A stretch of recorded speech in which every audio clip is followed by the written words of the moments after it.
2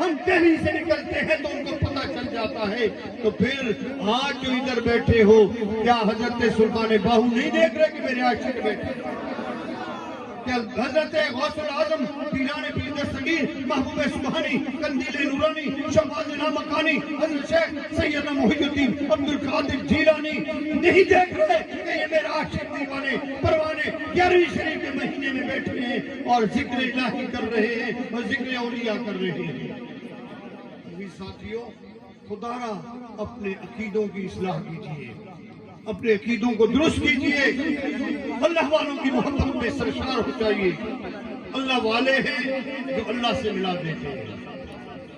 اللہ والے ہیں, اللہ والے ہیں جو اللہ سے ملا دیتے ہیں. حضرت غوث العظم پیران پیر دستگیر جن کی 11ویں شریف ہے, انہوں نے اپنا مقام کیا بتایا؟ وَلَوْ أَلْقَيْتُ سِرِّي فِي بِحَارٍ نِثَارَ الْكُلُّ غُورٌ فِي الزَّوَالِ.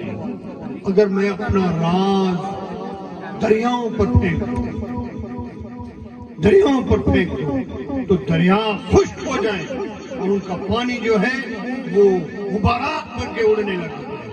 وَلَوْ أَلْقَيْتُ سِرِّي فِي جِبَالٍ لَدُكَّتْ وَأَخْطَرْتُ بَيْنَ الرِّمَالِ. اور اگر میں اپنا راز پہاڑ پر پھینکوں تو پہاڑ ریزہ ریزہ ہو جائے اور ہوا میں اڑنا شروع ہو جائے اس کے گرد و غبار. اور فرماتے ہیں وَلَوْ أَلْقَيْتُ سِرِّي فَوْقَ نَارٍ لَخَمِدَتْ وَانْتَفْتَ مِنْ سِرِّهَا. اور اگر میں اپنا راز آگ پر پھینکوں گا تو اللہ کے حکم سے آگ گلے گلزار بن جاتی ہے. آپ آگے فرماتے ہیں وَلَوْ أَلْقَيْتُ سِرِّي فوق محکم لکام میں قدرت مولا تعالی. اور اگر میں اپنا راز کسی مردے پر پھینکوں تو اللہ کے حکم سے مردہ زندہ ہو جائے. اللہ کے حکم سے مردہ زندہ ہو جائے. غوث العظم پیران پیر دستگیر کے بزرگ ہونے کے تو کئی واقعات ہیں, لیکن چھوٹے بچے ہیں اور پارسین میں کھیل رہے ہیں. ایک خاتون ہے, اس کے بچے کو کوئی تکلیف ہوئی, بیمار ہوا, اور وہ حضور غوث پاک کے دادا نانا کے پاس دم کروانے کے لیے آئے کہ حضور دم فرمائیں, میرے بچے کو تکلیف ہے. جب وہ وہاں پہنچی تو بچے کی ڈیتھ ہو چکی, بچہ فوت ہو چکا. تو خاتون سے انہوں نے, اللہ والوں نے فرمایا کہ بی بی آپ یہاں پہنچی ہو, آئی ہو, دم تو میں ضرور کرتا, لیکن بچہ اس دنیا میں نہیں رہا, فوت ہو گیا. ماں تھی, رونے تڑپنے لگی, اور روتی ہوئی جب واپس جا رہی نا تو محبوب سبحانی راستے میں مل گئے. آپ کھیل رہے تھے, راستے میں ملے اور فرمایا ماں جی کیا بات ہے, کیوں رو رہی ہو؟ کہا کہ جی میرا بیٹا فوت ہو گیا ہے, آپ کے نانا نے کہا کہ بچہ مر گیا ہے, اب میں کیا کروں؟ فرمایا جا نانا کو کہو کہ مجھے بچہ زندہ کر کے دو. سبحان اللہ. جب واپس گئی تو ان کا نہیں, یہ خالق کا کام ہے, میں اس کام میں ہاتھ نہیں ڈالتا. جب واپس آ رہی روتی ہوئی کہ جو نانا نے جواب دیا تو آپ نے اس کو کہا اماں جی بچہ مجھے دکھا دو. جب دکھایا تو کہا یہ کدھر مرا, یہ تو زندہ ہے. ہاتھ میں لیا کرو, یہ تو زندہ ہے. بچہ زندہ ہو گیا. اور اتنا کمال غوث العظم کا, اتنا کمال کہ معصومیت کے عالم میں بھی بچوں کو, مردوں کو زندہ کر رہے ہیں. اور ایک دفعہ آپ بچوں کے ساتھ کھیل رہے ہیں کہ ایک عورت کا بچہ فوت ہو جاتا ہے اور اس کو کسی نے درس دیا کہ جاؤ یہ عبد القادر جیلانی بچوں کے ساتھ کھیلتے ہیں اور ان کو کہتے ہیں مر جاؤ, بچے گر جاتے ہیں, پھر کہتے ہیں زندہ ہو جاؤ, وہ کھڑے ہو جاتے ہیں. جب یہ کہے نا کہ مر جاؤ تو تم اپنا بچہ پھینک دینا, اور جب یہ کہے گا نا زندہ ہو جاؤ تو تیرا بچہ بھی زندہ ہو جائے گا. اب اسی طرح ایک عورت نے اس طرح کیا, اور غوث پاک بچوں سے کھیلتے ہوئے کرتے مر جا, سارے کے سارے بچے گر جاتے. پھر فرمایا زندہ ہو جاؤ, زندہ ہو جاتے. عورت نے بھی اپنا بچہ پھینکا, فرمایا زندہ ہو جاؤ. تو سارے بچے جو زندہ تھے وہ کھڑے ہو گئے, لیکن وہ جو مردہ تھا وہ نہیں ہوا کھڑا. غوث پاک قریب آئے, کہا میری آواز تم نے نہیں سنی, زندہ ہو جا. وہ مردہ تھا، آخر جلال میں آ کے کہتے کم بے اذنی، میرے حکم سے زندہ ہو جاؤ، بچہ زندہ ہو جاؤ۔ یہ کمال، یہ منزلت غوث اعظم کی ہے۔ میں مختصراً ایک بات عرض کروں، آج چونکہ غوث پاک کا مہینہ ہے تو میرے دل میں خیال آیا کہ محبوب سبحانی قطب ربانی حضرت شیخ سید محی الدین عبد القادر جیلانی کا ذکر ہو۔ میں مدینہ طیبہ میں تھا، اعتکاف میں بیٹھا تھا، تو وہاں میں نے ایک بچے کو جو مدرسے کا طالب علم تھا اس کو بلایا اور اس کو کہا یار مکہ کی ایک کتاب ہے جس کا نام ہے حیات الحیوان، حیات الحیوان، وہ 2 بابوں میں ہے، بہت بڑی کتاب ہے، ضخیم کتاب ہے، اور 500 صفحات کی اور 1000 صفحے 2 جلدوں میں آتے ہیں، 2 جلدوں میں ہیں۔ تو وہ حیات الحیوان لے آیا، اس میں مختلف باب ہیں، تو ایک باب ہے جس کا نام ہے باب الدجاج، یعنی مرغی کا باب۔ وہ جب میں نے کھولا نا تھی ساری عربی میں، تو اس میں اب دیکھو لوگ کہتے ہیں جی عرب میں تو ولیوں کو نہیں مانتے، تم لوگ ولیوں کو کیوں اتنی کرامات ان کی بیان کرتے ہو؟ اب یہ سعودی عرب مکہ مکرمہ کا چھاپا خانہ، لکھنے والے وہاں کے، اور تقریباً میرا خیال امام حنبل کی لکھی ہوئی کتاب اور سلسلہ حنبلی سے تھے ان کی کتاب، اور سعودی عرب کا چھاپا خانہ عربی میں لکھی ہوئی اب بھی میرے پاس ہے۔ اس کتاب میں باب الدجاج میں نے جب جا کر دیکھا پڑھا تو پیران پیر دستگیر عبد القادر جیلانی کی کرامت، یعنی یہ کرامت کیسی آ گئی؟ اس میں یہ لکھا تھا کہ ایک عورت کا شوہر مر گیا اور اس کا بچہ معصوم تھا، چھوٹا تھا۔ اس عورت کے دل میں آیا کہ میرے پاس تو کچھ نہیں ہے، میں اپنے بچے کی پرورش کیسے کروں گی؟ کیوں نہ لے جاؤں محبوب سبحانی شیخ عبد القادر جیلانی کی بارگاہ میں کہ حضور میرے بچے کی آپ اس کا خیال رکھیں اور اس کو پڑھائیں بھی صحیح، اس کے کھانے پینے کا بھی خیال کریں۔ اب وہ خاتون جب غوث پاک کے پاس آئی نا بچے کو معصوم کو لے کر، تو وہاں آ کر اس غوث پاک سے کیا کہتی ہے؟ حضور قبلہ یہ میں تواڈے کول اپنا بیٹا لے آئی ہوں، انہوں اپنے ورگا پڑھاؤ۔ کیا کرو؟ بولے تو صحیح، اپنے ورگا بنا، اپنے جیسا بنا۔ غوث پاک نے فرمایا بی بی چھوڑ جاؤ۔ اب وہ چھوڑ گئی نا، کچھ دنوں بعد ماں تھی بچے کی محبت نے اس کو ستایا اور بچے کے لیے آ گئی ملنے کے لیے۔ جب آئی تو دیکھا غوث پاک پلنگ پہ جلوہ گر ہیں، مرغی کا گوشت تناول فرما رہے ہیں، اور جو ہڈیاں خالی ہوتی ہیں پھینکتے ہیں، وہ بچے کو کہتے ہیں یہ تو چوس لے۔ وہ ہڈیاں وہ بچہ چوس کے وہ پھینکتا جا رہا ہے۔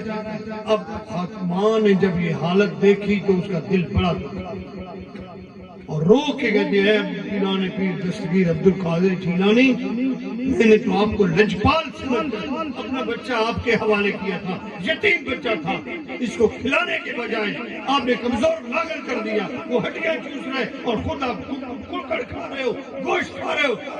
غوث پاک نے فرمایا مائی یہیں بیٹھ جاؤ، اجلس۔ میں بیٹھ گئی، آپ نے لنگر تناول فرما لیا، بچے کو کہا جتنی ہڈیاں ہیں نا یہ اکٹھی کر کے رکھ دیں، اکٹھی کر کے رکھی۔ غوث پاک نے اس مرغی کے ہڈیوں کو سامنے کیا اپنے، ان پر رکھا ہاتھ اور فرمایا کم بے اذن اللہ، اللہ کے حکم سے زندہ ہو جاؤ۔ وہ مرغی میں گوشت بھی آ گیا، پر بھی آ گئے، اس کا سر بھی جڑ گیا، مرغی زندہ ہو گئی، کڑک کڑک کرتی ہوئی باہر نکل گئی۔ اس خاتون نے دیکھا اور فرمایا حضرت یہ کیا راز ہے؟ آپ نے فرمایا بی بی تم نے کہا تھا نا کہ اس کو اپنے ورگا بناؤ، تو اب یہ جو ہڈیاں چوس رہا تھا، جس نے یہ مرغی زندہ کرنے کے قابل ہوگا پھر مرغی پھر کھا سکتا ہے، جب مرغی کو زندہ کرنے کے قابل ہوگا۔ یہ وہ کامل ہستیاں ہیں جنہوں نے انسانیت میں ایسے کام کر کے دکھائے ہیں کہ رب ان پر راضی ہو گیا، انہوں نے عبادت کی ہے، ریاضت کی ہے۔ 40 سال تک غوث اعظم نے عشاء کے وضو سے فجر کی نماز پڑھی ہے، ایسے ولیوں کے لیے خالق کائنات نے قرآن مجید میں فرمایا ہے والذین یبیتون لربہم سجدا و قیاما، ان کو ہمیشہ آپ رکوع میں، قیام میں اور سجدوں کی حالت میں دیکھو گے، یہ وہ اللہ کے کامل ولی ہیں۔ جیسے علامہ صاحب حافظ قاری طیب صاحب فرما رہے تھے کہ ہم ان کو نہیں مانتے جو صرف چھتے تو بڑھا لیتے ہیں لیکن دین نہیں جانتے۔ حقیقت تو یہ ہے کہ ولی کی نشانی ہی نماز پڑھنا ہے، عبادت کرنا ہے، اور جو ولی نماز نہیں پڑھتا، جو عبادت نہیں کرتا، وہ ولی ہو نہیں سکتا۔ جس طرح حضور غوث العظم پیران پیر دستگیر کا فرمان ہے کہ اگر کوئی شخص ہوا میں مصلی بچھا کے نماز پڑھ رہا ہے اور اس کو آپ شریعت سے تارک دیکھیں تو وہ شیطان تو ہو سکتا ہے ولی نہیں ہو سکتا۔ اگر وہ پانی میں مصلی بچھا کے کھڑا ہو اور وہاں نماز پڑھ رہا ہو لیکن تارک شریعت ہو، شریعت کا پاسدار نہ ہو، وہ بھی شیطان ہو سکتا ہے، ولی نہیں ہو سکتا۔ یہاں تو بڑے بڑے ہو کے بڑے بڑے نعرے لگاتے ہیں اور ہم کمزور لوگ جو ہیں ان کے پیچھے لگتے ہیں۔ اپنے عقیدوں کی اصلاح کیجیے۔ اور آپ کیا چاہتے ہو، یہاں مدرسہ بنے یا نہ بنے؟ بولے تو صحیح، مدرسہ بھی بنے گا، آستانہ بھی بنے گا، روحانی فیض بھی ملے گا، علمی فیض بھی ملے گا، علم و عرفان بھی ہوگا، اور آپ کے بچے جو ہے سج بھج جائیں گے۔ اب میں اپنی بات کو مختصر کرتا ہوں، جماعت الصالحین میں تمام دوست شامل ہو جاؤ اور آئندہ یہ جو پروگرام کرو جماعت الصالحین کے زیر اہتمام کرو۔ اب میں نے گفتگو پہلے اس وجہ سے کی کہ کیونکہ بیٹھے بیٹھے اگر اونگ آ جاتی ہے تو پھر جو باتیں یاد ہیں بھول جاتی ہیں۔ تو ہمارا بچہ ہے بڑا پیارا، نام ہے حیدر علی۔ کیا نام ہے؟ کیا نام ہے؟ آپ نے دیکھا سنا ہے، نعت پڑھتا ہے، مزہ آتا ہے۔ تو اس کو میں چاہ رہا تھا کہ آپ اگر حیدر علی سلطانی کو سنو گے تو ضرور آ جائے گا۔ اس سے نعت بھی سنے، سرکار کی منقبت بھی سنتے ہیں، پھر درود و سلام پڑھ کے دعا کریں گے۔ اللہ تعالیٰ میرا اور آپ کا آنا، بیٹھنا، سنانا اپنی بارگاہ میں قبول و منظور فرمائے۔